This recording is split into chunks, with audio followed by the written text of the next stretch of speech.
Rabbi David Aaron, a visionary educator and author, is the founder of Isralight and the Rosh Yeshiva of Orayta in the Old City of Jerusalem, Israel. He is the author of multiple best-selling books, including Endless Light, The Secret Life of God, Living a Joyous Life, and The God-Powered Life, published by major publishers such as Random House and Putnam. His teachings have reached millions of people around the world through his appearances on Larry King Live and E! Entertainment. Even though Rabbi Aaron and I both live in Jerusalem, we conducted the conversation through Zoom because of the rabbi's busy schedule. We covered a wide range of topics, including who is God? Why would God care if I married a non-Jew? What is a meaningful life? The role of the Holocaust in Jewish identity, Jewish atheists and atheism, why Israel should matter to Jews abroad, and much more. I'm Barak Holman, the author of Figure It Out When You Get There, a memoir of stories about living life first and watching how everything falls into place, and a shtickle shalom, a student, his mentor, and their unconventional conversations. And this is Jewish People and Ideas, a podcast of conversations with Jewish thought leaders about contemporary Jewish topics.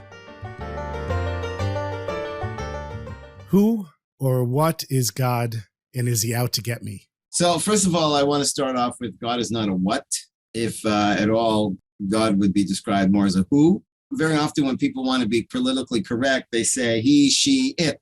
I'm okay with the he, she part, but the it is not appropriate because it generally communicates a non-self-aware reality or entity. And certainly when we talk about God, we're not talking about an it or a what, but more a who. And when we say who, when the atheist says, I don't believe somewhere over there's a God, I agree with the atheist. God is not a being somewhere over there in existence. Rather, God is existence. So the atheist is kind of correct when he says, I don't believe there's a God in existence. I don't believe there's a God in existence either.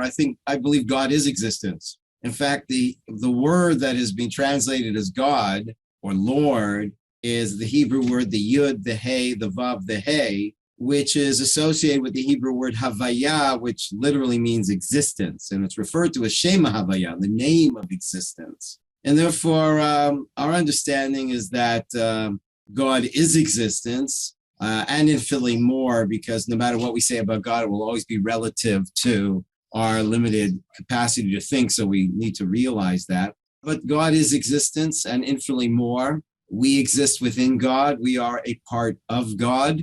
And Judaism teaches us really nothing but God. And not that I'm not God, you're not God, but we are, so to speak, facets of the divine. You once said we're a masterpiece. Right, a piece of the master. Most of us have come away understanding that there's someone, an infinite someone, almighty someone in heaven who snapped his fingers and created someone on earth. But when you go to the deeper teachings of Judaism, there isn't someone. God is the one. There's none but the one. We are someone. We're some of that one.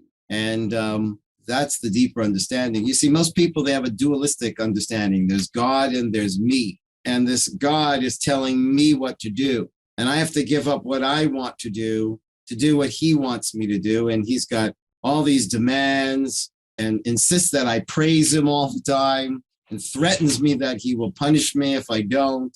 That is not, when you get to the deeper teachings of Judaism, at all what Judaism is about, that duality of me and God. Again, not that Judaism is saying we're God, we're not God, but even not God is a part of God. Just like a baby in the womb of its mother, so too metaphorically we would be to God. The baby's not the mother. But on the other hand, is it true to say there's a baby and a mother? The mother is the context of the baby. The baby is completely dependent on the mother. The baby exists within the mother. The baby is an extension of the mother. And yet, true, the baby is not the mother, but the baby exists and is a facet of the mother. So that would be a metaphor for the human-divine relationship. And is he out to get me? No, he's out to give you. He's not out to get us. That's as silly as my finger thinking I'd be out to get it. And if my finger had a sliver in it, and I would take a needle and start pulling out the sliver, if my finger were able to talk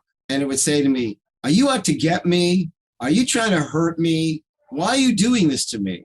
I would say to my finger, first of all, that's really cool. You know how to talk. But then I would say, what do you think you are? You're part of me. Who do you think's feeling this pain? See, most people have this idea of a stoic God over there, stoically watching us in pain over here. Again, going back to our deeper sources, that's just not, God is with us in our pain. So says King David, Anochi mo b'tzara, I'm with you in your pain. And so we understand God is with us in our pain. And so he's not out to get us. You know, when I was a kid, I was told that God is absolutely good. But as I got older, I wondered about the parameters of good. Let's say I have two friends. One is good, was good, always will be good, cannot but be good. Is he good? He's kind of a good robot, but yeah, he's good. And I have another friend who has a what we call a yetzer hara. He has a inner tempter, a kind of a anti-self. And so he's challenged in doing good. But my two friends see that the Torah asks us to demonstrate hospitality. Well, my friend who is good, was good, always will be good, cannot but be good. He's been doing that anyways. He couldn't not be doing hospitality. It's just his nature. But my friend who is challenged by it, but nonetheless chooses to show hospitality and chooses kindness, which kindness would we intuit to be a richer kind of kindness, a kindness which is compulsively, obsessively kind, or kindness that is of choice? I think we all intuit that there's a certain, at least, advantage or to a kindness of choice. Well, so going back to God is the absolute good. If God is absolutely good, is the absolute good missing the possibility of a kindness by choice? And the answer is no, because he's got you and me, because we're that part of the absolute good. As it says in the Torah, Ki chelek Hashem amo, a part of God is his people. What part of absolute good are we? We're the part of absolute good that can face the challenges, rise to the challenge, and courageously choose to do what's right, even when we don't feel like it. And that's a demonstration of a great kind of goodness. So again, this duality of me versus God, or God versus me, or God out to get me, no, that's not the point. The point is that there's nothing but absolute good. Included within absolute good is the possibility of both a good by nature and a good by choice. We're the manifestation of the good by choice, if we make that choice. You said that God is all of existence. So how are we supposed to have and more? And more. Yeah. How are we supposed to have a personal relationship with the force that is everything? Well, so that's kind of like, can the baby have a relationship with its mother? In order for there to be a relationship, there has to be two elements. I'm not you, but I'm connected to you, okay? Mm-hmm. We are not God, even though we're part of God, just as the baby's not the mother, but a part of the mother. We are not God, and yet we are connected to God. And therefore, we can have a relationship with God. The question is, what does it mean that God has a relationship with us? It's basically having a relationship with a part of himself. But then again, you can have a relationship with yourself, you know? We do. We do. So we have a relationship with God. But when people think a relationship means I'm separate, we're not separate. But again, we're not God. Just like Adam and Eve were really one being created in the image of God. And so within that image of God is a not Adam. Eve is not Adam. And yet she's a part of Adam, and they're actually one, but they're not one and the same. Mm-hmm. We're one with God. We are not one as the same as God, but you know, we are one with God. So we do have a relationship with God. Why would an almighty God care if I ate a cheeseburger or married a non-Jew?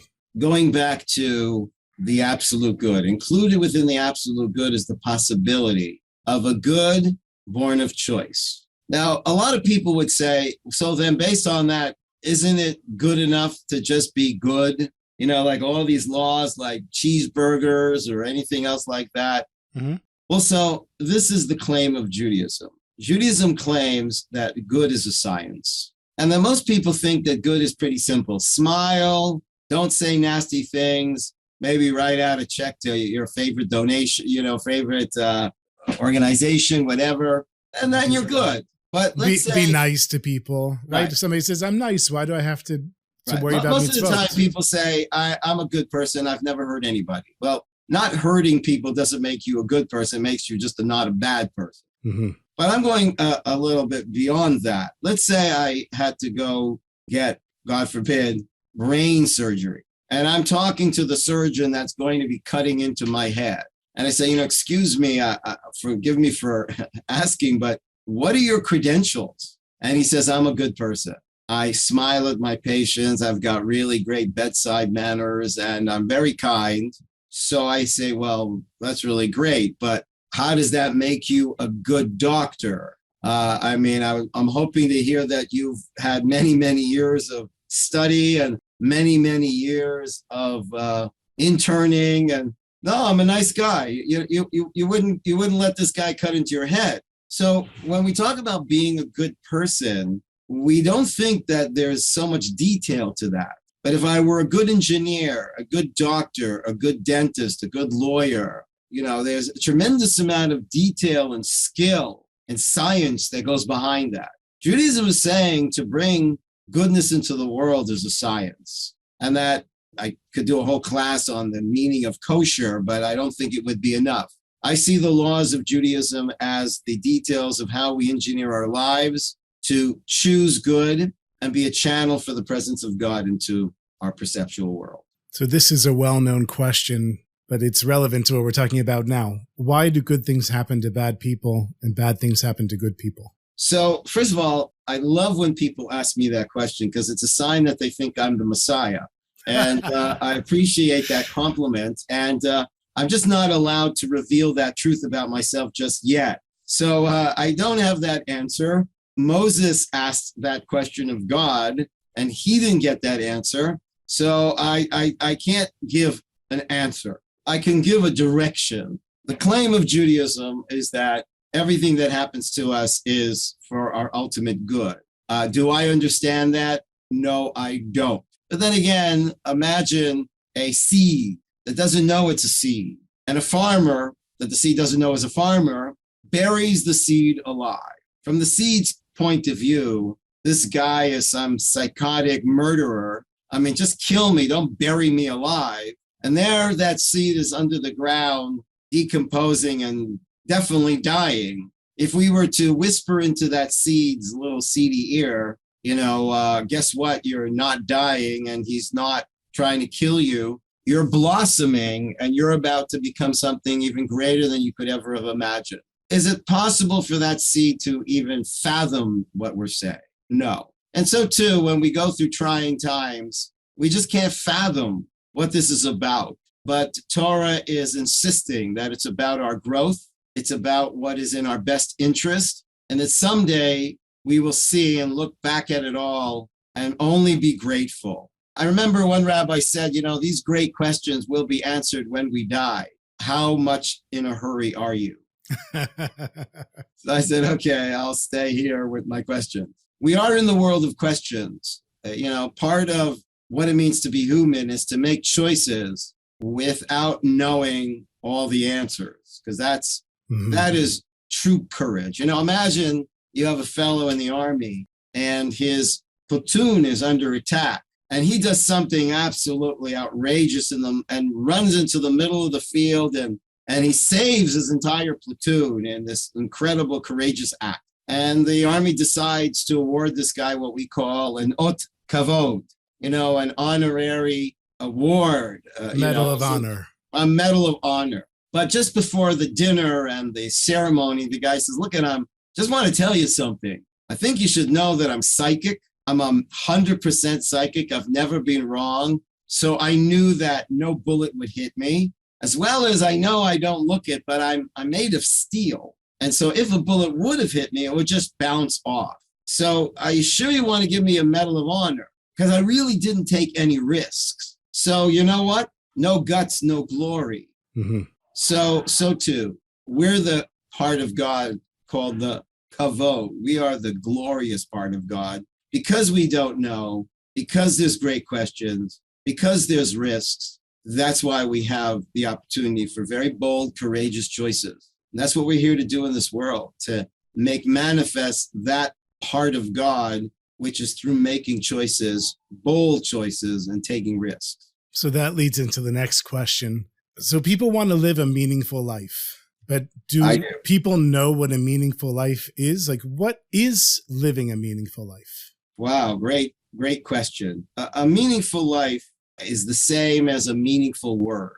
What makes a word meaningful? If I were a word, I wouldn't really want to be hanging out in a dictionary. That's a place where I have potential meaning, but I want to be in a sentence. I don't want to feel that the guy in front of me and the guy after me just happens to share the same two letters. I want to be part of a story. I want to be contributing to a story. So a meaningful word is a word that's in a sentence, which is in a paragraph, which is in a chapter, which is in a book, which is in a series. And so too, a meaningful life is that I am part of a greater story. And that's called his story or history, because history is his story. And your story and my story is an episode in the meta story of his story. And that's when our life becomes meaningful. But when we don't feel we're part of anything, we're not coming from nowhere, we're not going anywhere, we're not contributing, we're not part of that which is greater than ourselves. That's the interesting thing about us. You know, when I was a teenager, I loved going to rock and roll concerts. And I remember my first rock and roll concert, thousands of people at this concert, and suddenly in the middle of the concert, everyone was holding a match. Now, today people hold their cell phones, but this is a desecration of rock and roll. What can I do? But in my days, people actually did that physical, lit But you also had a time limit on it with the match. That's right. There's a time limit. And so I didn't have a match, and I desperately needed a match. I have to be part of this. So I'm, excuse me, got a match. And I finally had a match, and there I was holding my match. And I felt great until it got to my fingers. But I was holding that match. And only later on did I realize the meaning of that ritual. It was a ritual. And I understood it when I was invited to a Shabbat experience of 300 teenagers. And just before Shabbat, everyone was dancing and singing, and then they all lit their matches to light the Shabbat candles. And I remember thinking, this is so familiar, but I've never done this before. And then I realized I had done this before, that this was what I was looking for. I was looking to feel part of a reality greater than myself. I was really looking for Shabbat, but at a Black Sabbath concert. So we are all yearning. We all long to belong to that which is beyond. And that is what gives us meaning. When I feel part of a greater story, when it's all about me, I call that misery. Not misery, but misery. And we want to get beyond ourself and feel part of some greater self that we share with the universe. And that greater self is what we would call God. You just made me realize that that's probably the reason that I love living here in Israel. Yes. Because you are an individual part of a bigger picture, and we're all in it together. And it gives you the sense of meaning by living here. It's amazing. I mean, not that it's not possible to feel anywhere else, but I did grow up in Toronto, and, I'd get on the bus and I'd go downtown. I didn't feel that this is part of some great story, but when I walked down the street of Jerusalem, I realized, my gosh, we've come back after thousands of years against all odds. Those prophets were saying things that were beyond ridiculous. And yet, looking back at it, how could they have known that we would actually come back and be here and rebuild this country? It's like we're part of an amazing story. And that's what gives you a deep sense of meaning. So if the Jews are the chosen people, does that make everyone else the unchosen people? Well, the question is, what does chosenness mean? When I was a little kid, and again, I didn't grow up with too much Torah knowledge. I grew up in a very Jewish home because I always felt guilty. So I knew I must be Jewish. Yeah, I thought on Hanukkah when we get gelt, it was guilt. I really did till I got to college. I thought it was Hanukkah guilt. Right. My journey is what I call from the oi of being Jewish to the joy of being Jewish. Mm-hmm. And so, so I went to a school, and I was the only Jewish kid in the school. And I was beat up for killing Jesus. And I told them, I don't even know the kid. I didn't kill him. But I was the only Jew in the school. And I was the smartest kid in my class, and I didn't take it personally. I'm one of the chosen people. They told me that. So, okay, it's just the way it is. And then, and like about 2 months into the school year, this little Japanese girl moved into the neighborhood. And she walks into my grade 2 class and she knocks me out of the rink. The girl is absolutely brilliant. And I'm thinking, is she Jewish? Could she be Jewish? How come she's so smart? A lot of people think that chosenness means that we're the smartest people, or chosenness is not as much a privilege as an obligation. Mm-hmm. Chosenness means that I have a responsibility to the world. That's the difference between Noah and Abraham, and these two stories are juxtaposed to each other. Noah basically is being chosen and the rest of the world is being rejected. God is saying, I am going to choose you and the rest of the world will perish. But when God chooses Abraham, God says, and through you, the world will be blessed. The chosenness of the Jewish people is to bring blessing to the world. It's not to tell them they're not chosen, but to be that vehicle. It's a responsibility. It's like if I were a rabbi of a synagogue, so my job is to tell my congregants about God and bring God consciousness into their careers. But if I have a dental problem, I'm going to go to the dentist in my congregation. If I have fever, I'm going to go to the doctor in my congregation. And if I have a plumbing issue, I'm going to go, well, I don't think there'll be any Jewish plumbers in my congregation. I'm just joking. So who's chosen here? The chosenness means that I have a job to do. And even if not every single Jew is going to be a rabbi or a rebbitzin, but in every field we're in, we need to take the responsibility of being a role model, of being a God-conscious doctor, a dentist-conscious doctor, and be a role model to people. So chosenness is a responsibility. It's an accountability. I don't think everybody would want that. Some people, their job is to be the private assistant of the boss. And some people don't want that close proximity to the boss, because if you make a mistake, that's very far reaching in terms of the entire company, but whereby somebody would prefer to be in some department far away from the boss. So if somebody wants to convert, if they want this job, they're welcome to join us. I want to ask about Holocaust and Jewish identity. So I don't remember, your mother was a Holocaust survivor? Yeah. Your father was also? No. Probably, I'm sure you know the Pew study. There was a recent study about Jewish identity in America. And something like 76% of American Jews, which was the largest number in the survey, identify remembering the Holocaust as being part of a Jewish identity. Yeah. I think next was Jewish humor.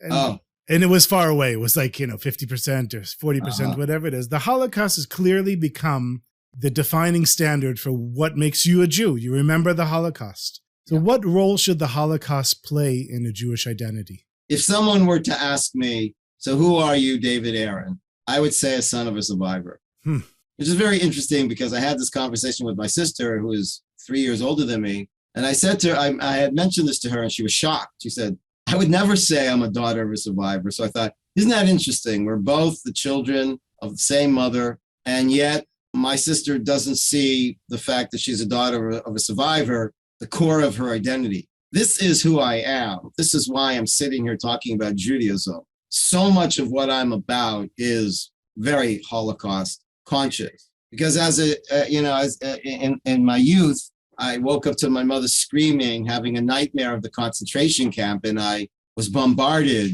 and tormented by questions. Is there a God? And if there's a God, is he good? And if he's good, why is the world so bad? And if I am the chosen people, I wish he chose somebody else. So I didn't like being Jewish. I wasn't proud of being Jewish. It was really very much about the Holocaust. And I remember Rabbi Sachs in his book, A Letter in the Scroll, I believe it's in that book, at the beginning, he talks about how he tried to excite people on campus and invited them to send in something about what does it mean to be Jewish? And there would be some kind of prize. And he couldn't incentivize enough people. He only got 3 responses, I think. But one response is, for me, Judaism is a disease, because not a few people died from it. So to me, Judaism was a burden. Being Jewish was not a blessing or an opportunity. And I struggled with that for many, many, many years. So where does the Holocaust play in its identity? Maybe what we need to understand is that we, in some way, are extremely unique. That, I believe it was maybe Rav Kook that said, if you want to know who you are, ask your enemies. Your enemies seem to know who you are more than you do. And Hitler Yimach Shemo said in Mein Kampf, we are barbarians, and we are proud of it. It is only the Jews that claim that man can transcend himself. Jews are the conscience of the soul, the shackles of the soul. They've inflicted 2 wounds on mankind, conscious on his soul, circumcision on his body. The Holocaust was ultimately a rebellion against God and those who have come to this world to represent God and promote God. Mm-hmm. So when you think about it, there's a certain compliment in the torture. The compliment is, you people are so dangerous to us because you're teaching a message that we don't want to hear. And we need to get rid of you so that we don't hear you go around testifying to the existence of God.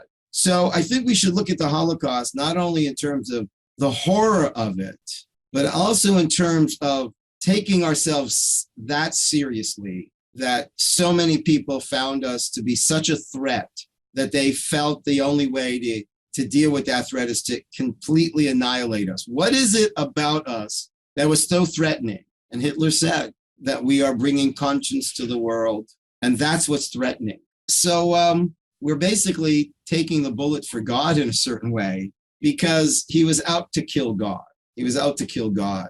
And anybody that works for God is just as bad as God. So I do think the problem, though, is that a lot of people's identity is the Holocaust. And I think that would be a good reason for a lot of people to run. Of course. Like, if that's the payoff for being the chosen people, I think I'll choose some other religion. So, but if that's all I know is the Holocaust, so then it's not much of a prize for who we are and what we contribute. But if we get behind the Holocaust, the motivation behind the Holocaust, I think there's a very strong message of how significant we are and the power that they're afraid that we have, which is not to control the banks and all that, but to, it's like, I think it was Friedrich Nietzsche who said there's 2 types of people in the world. There's strong people and there's weak people. Strong people do what they want, when they want, where they want.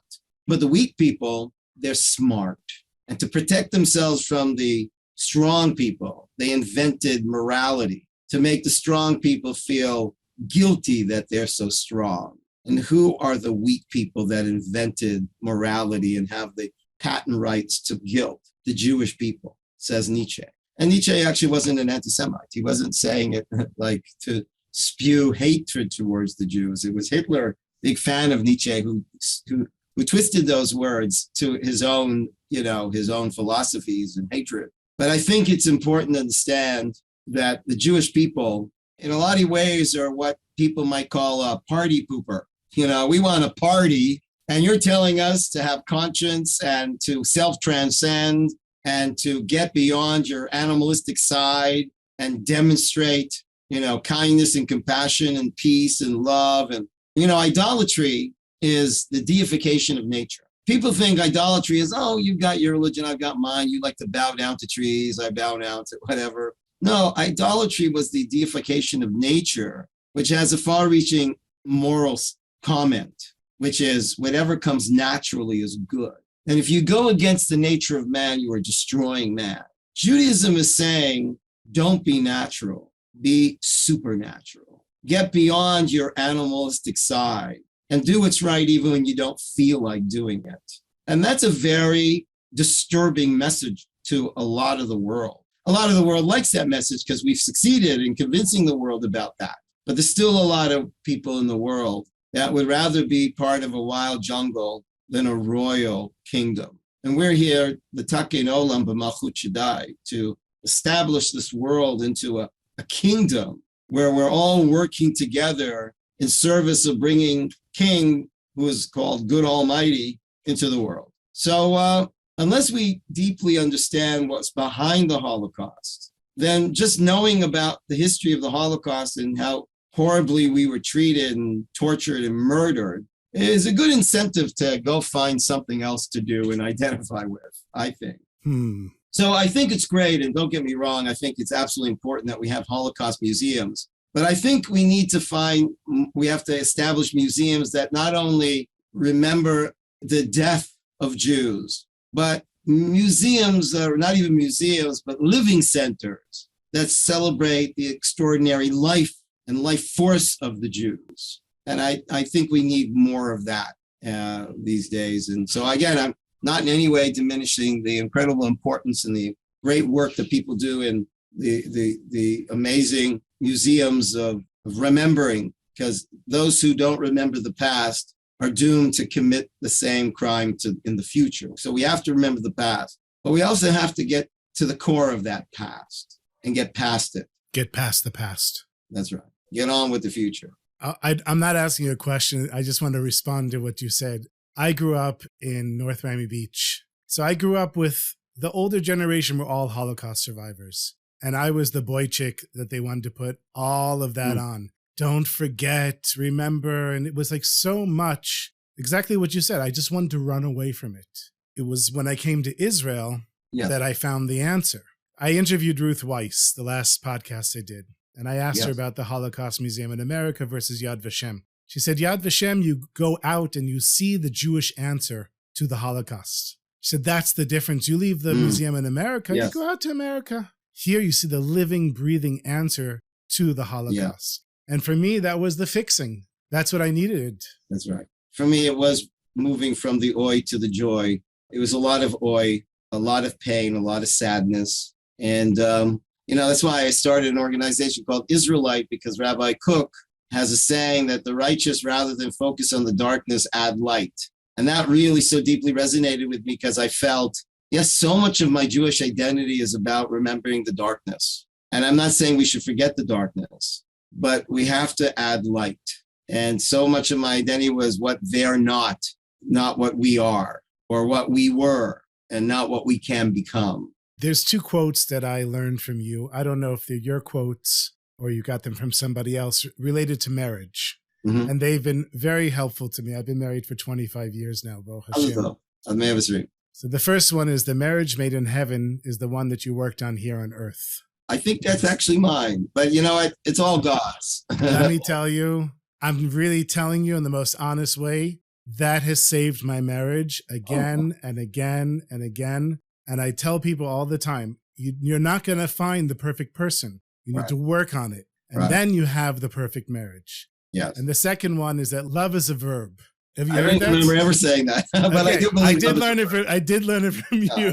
I believe love is a verb. Yes, it's an action. It's it's not just going to come to you. You have to work on it. Right. Well, I call it a labor of love. Love is a labor. And I believe that most people think that love is all about the heart.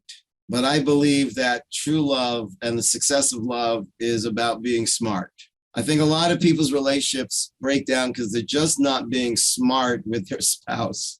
So I think there needs to be some real intelligence behind how you love and how you build your relationship. So the question was, what advice do you have for a successful marriage? Well, guess what? My wife and I, God willing, will be celebrating our 40th anniversary in about a month from now.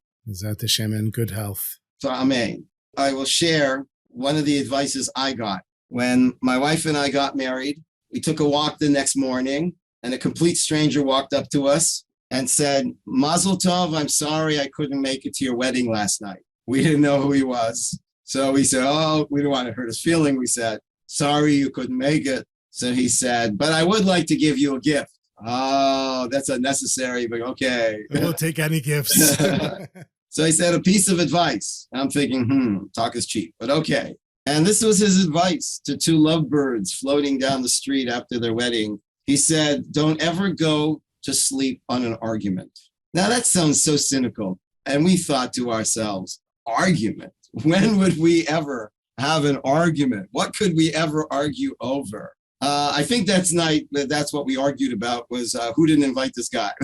But the truth is that for us, now I'm not saying that works for everybody. I know some people need time, but we made it a rule that we would not go to sleep until we had peace. And that would mean that sometimes we'd be up till very late at night, really working this out and sharing and listening and breathing and, that was his advice. And look, we're about to celebrate our 40th anniversary, and I haven't slept in 40 years. But really, we would work it out. And I think sometimes, and I know I've shared this with some people and say, yeah, but sometimes I'm just so steamingly angry. I just need some time away. Okay. But you know what? You got to deal with it soon. Because what happens is people say, you know what? Let's not start that up again. Let's let go of that. Let's not open that up again. But then it festers and it just stays there. And I remember I was teaching a man who was in his 80s. And one day in the middle of our learning together, he turns to me and says, you know what, Rabbi, you know what bothers me about my wife? And I don't want to know. I said, no. And he right away starts to tell me, she doesn't know how to forgive. My wife doesn't know how to forgive. Starts telling me a story that is just an absolute demonstration of how she cannot forgive. I say, when did that happen? 40 years ago. Wow. Okay, next day I'm sitting waiting for him to come, and his wife sits down, starts talking to me, and she says to me, you know, Rabbi, you know what bothers me about my husband? No, please. She says, he doesn't know how to ask forgiveness. He doesn't know how to apologize. And she starts telling me the same story for 40 years. Maybe that's a great marriage. It's been 40 years since they've had an argument. But the that's idea, interesting, you know. But the idea people communicate is differently. Don't let it fester. Take care of it as soon as you can, because, hard feelings don't just go away. And so you want to share, apologize, understand, listen. And one advice that my wife gave, which she learned in a course for, marriage counseling, is never criticize, just share your needs. And I think that's a very important point, because nobody likes to be criticized. Nobody likes to be criticized. And when you even say constructive criticism, I don't care. Nobody likes to be, but you can say, look, these are my needs. I know you're quiet and I understand that, and I'm not criticizing it. I just need more conversation. It's about me. It's not about you. I think that's a very important lesson also. This is really a personal question, and it's a question I'm guessing you're going to understand. So I have a friend who became an Orthodox rabbi, and he was very popular and had a following of students. And one day he decided that he's an atheist. He stopped keeping kosher and Shabbos. And I've just watched him from a distance. We're still friends on Facebook. He's now moved back to the States. What would you say to somebody in that situation? Other than he's going to hell? I'm just joking. First of all, it's not for me to judge what challenges he's gone through. But my guess is that there were fundamentals, basics that he was missing. And he had built a castle of Torah life on air. And I'm very much into asking beginner questions over and over again, because the beginner questions is where it all starts and what it's built upon. My guess is that there's some premises that were never really put there. I've thought about this, people call me the God expert and this and that. And I've thought about if I were in the gas chamber, and maybe I was, because I'm named after my Zaidi and murdered by the Nazis. Maybe I was in the gas chamber. But I've thought about it. I've visualized myself in the gas chamber as I'm gasping for my last breath of life. Would I have lost my faith? And I've really contemplated that. And I realized that I would have. And then when I visualized myself losing my faith, I caught myself and realized, but then Hitler isn't wrong. Hitler isn't evil. What he's doing is just not my taste. And that I knew is impossible. And I realized that I don't have a choice in believing in God. It's not a choice. My entire life is based on, God is hardwired into my life, because meaning is my oxygen. If there is no God, then this universe is meaningless. Purpose is my oxygen, and I can't have a purposeful life in a purposeless world. And the desire and the confidence that life is significant. We are here and we really matter. All those are the sure signs of a believer. I think most atheists are really not atheists. I know they're saying they're atheists, but they have what I call the signs of a believer. If you believe that your life matters, if it matters to you that what you say is valued by other people, why would the product of a big bang have such expectations? And it's not just expectations. I spoke to a fellow who said he didn't believe in God. And I said, so then you believe that you're an accident? He said, no, I didn't say that. I said, well, you kind of did. Because if you're not a creation, then you're the product of a big bang, which makes you no different than a piece of dirt. We're all just an accident. Mm-hmm. They said, no, I'm not. I said, look, I'm not the one saying it. I want you to just face, what you're saying. I think most people are not atheists. And I believe that this rabbi himself who says he doesn't believe in God, the fact that it's important to him to tell people that he doesn't believe in God is a sure sign he does believe in God. Because if you don't believe in God, your non-belief in God is just as unimportant, as anything else. I believe he does believe, but he's got the wrong understanding of God, which he should not believe in. I think most atheists don't believe in the God that I don't believe in either. And I was just teaching my students a piece from Rav Kook where he talks about a person that truly believes in God will love all people, will love all creatures. And if your God and your belief in God is a source of hate towards other people, you've got the wrong God. Mm-hmm. That is not the God of the Jewish people. And so my guess is that he hit rock bottom. And when he hit rock bottom, there was no bottom because, and I've seen this, people that have embraced Judaism and they jumped ahead very quickly. And I actually had a friend who became extremely religious. He was wearing a black hat and a black coat, and he looked very much, I don't necessarily see that as extremely religious, but in most people's eyes, that they would call extremely religious. And then he dumped it all, just dropped it all. And I said, what happened? He said, you know what? I started looking so religious that I felt uncomfortable asking basic questions that I still didn't get answers to. And then I kept building and building, but there was all these basics that I really didn't have. And the whole thing collapsed on me. What you said about the basic questions, I didn't know it, but that's what I learned from you. That's probably why I don't have a black hat, because I want to be able to ask questions, and I ask questions all the time. And that's why I didn't lose my way. Yeah. Because whenever I have a question, what does that mean? Right. What does that mean? That's right. That's right. The question is the beginning of the quest. No question, no quest, no growth. So I do think that the basics are the most profound and the most essential and the most neglected in most people's Jewish education. And I know that I've met kids that have gone through day schools and they've memorized halachas, they've memorized verses, they've memorized mishnayot, and they forgot God. And what this all really, really means, what this is about. So the basics, I ask many audiences that grew up in a religious home, what does the word Baruch mean? And people say blessed. I say, okay, what does blessed mean? And they say Baruch. And I say, okay, let's try that again. What are you saying when you say Baruch Atah? It's a power word in our tradition. It comes up a lot. And it's amazing how many people don't know what the word actually means. And some too, there are just basics that so many people. Wait, so what does it mean? I don't know. I thought you knew.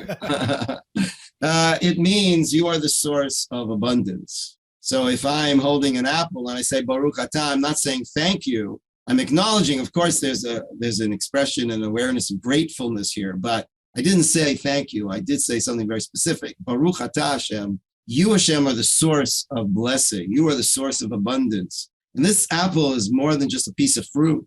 This apple is a manifestation of divine abundance. And so the more I'm aware of the abundance in my life and the source from where that abundance comes, I become more conscious. What is a Jew? The word Yehudi is connected to the word lahodot. Lahodot means to admit, to acknowledge, and it also means to thank. In essence, a Yehudi is a person who is mindful of and grateful to God. That's what a Jew is. A person that is acknowledging, mindful of, and grateful to God. Baruch Atah is the power word of Judaism, to acknowledge and to be grateful that whatever I have in my life is a gift from the source of all blessing. So I have 3 questions left. We have like 8 minutes, around 8 minutes left of our time. That's 3 divided into 8. You're going to decide how long you'll take to answer them. And I would skip one, but this one is important to me because I have a teenage daughter who doesn't want to daven and it really isn't interested in religion at all. And she has many siblings above her. And what she says to me is that davening makes no difference. Nothing I daven for ever happens, so I don't have any desire to daven. Right. How would you answer her?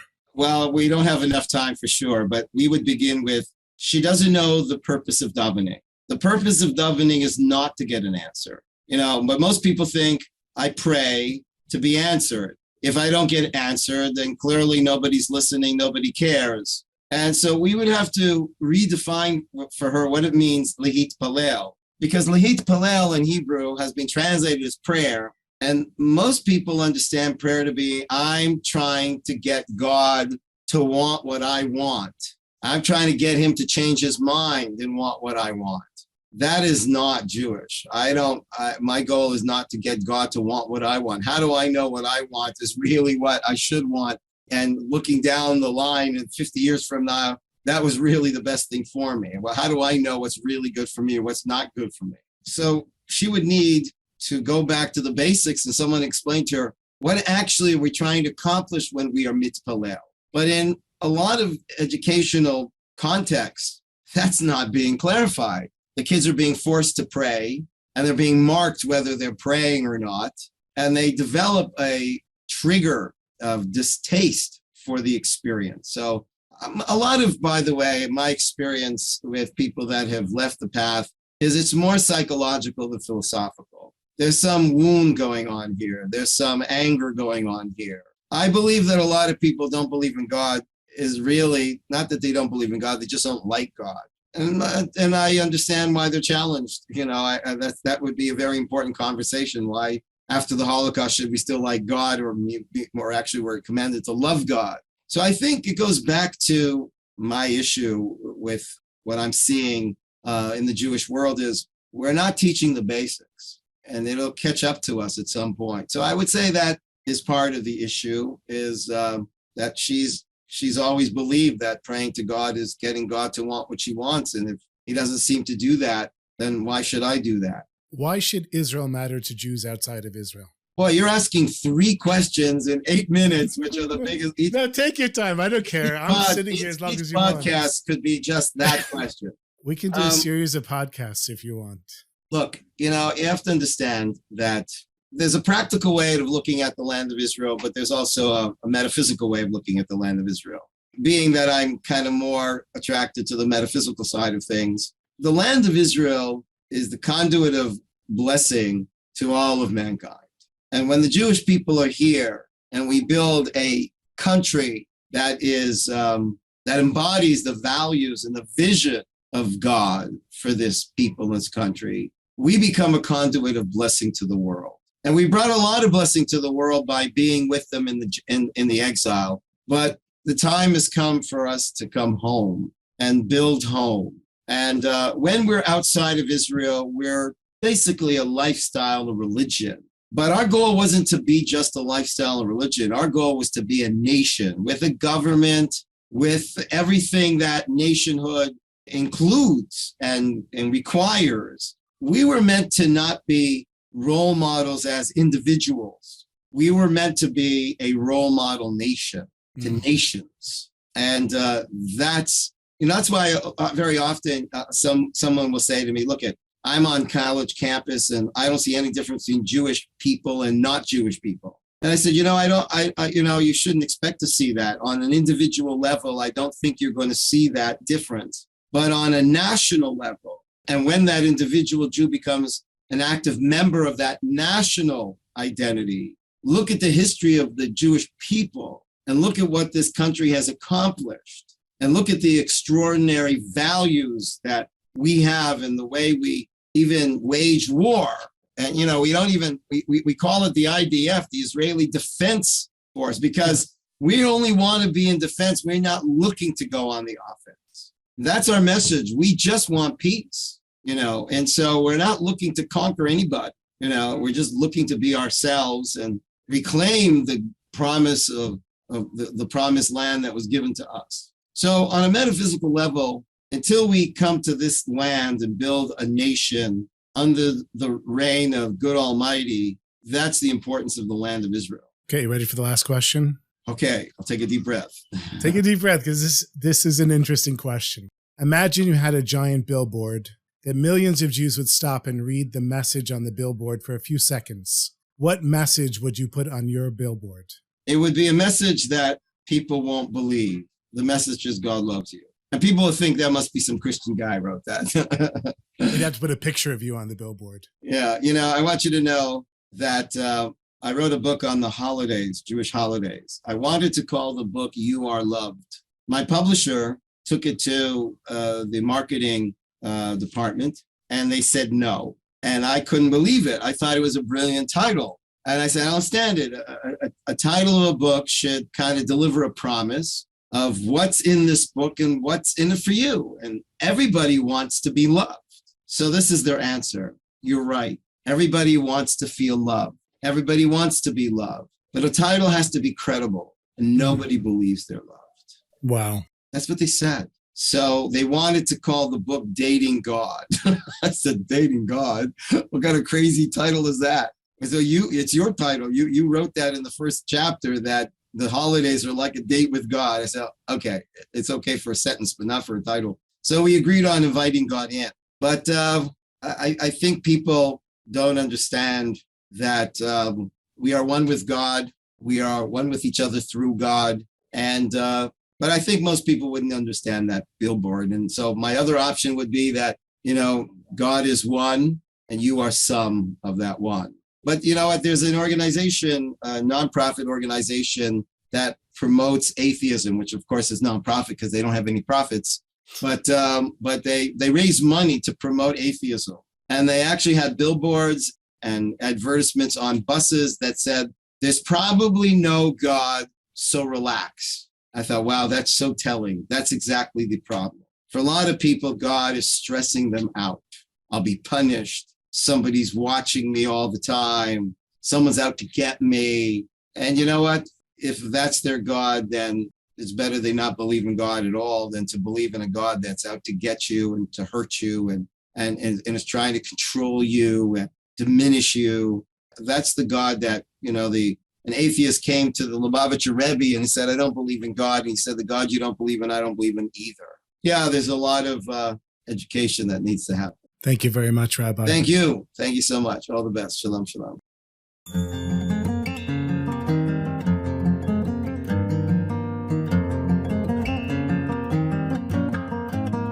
That was Rabbi David Aaron, the founder of Isralight and the Rosh Yeshiva of Orayta. I really enjoyed that conversation with Rabbi Aaron. I was trying for about 2 years to get the rabbi on the podcast, and when he said to me, I've got an open window on Monday night between 8:30 and 9:30, I grabbed it and we made the recording. It was well worth it. Thank you, my friends, for listening. I've got several more interviews scheduled in the future, including hopefully a series of interviews with one of my favorite guests on the podcast. Bezrat Hashem, I'll announce it when we get there. In the meantime, make sure you listen to the previous episodes. And if you haven't listened to my other podcast, the Hasidic Story Project, that is really taking off with tens of thousands of listeners around the world. You can find it by searching for my name, Barak Holman, or look for Hasidic Stories wherever you listen to podcasts. And make sure to check out my books on Amazon. You can find them also by searching for my name. Thank you for listening, and I look forward to our next conversation together.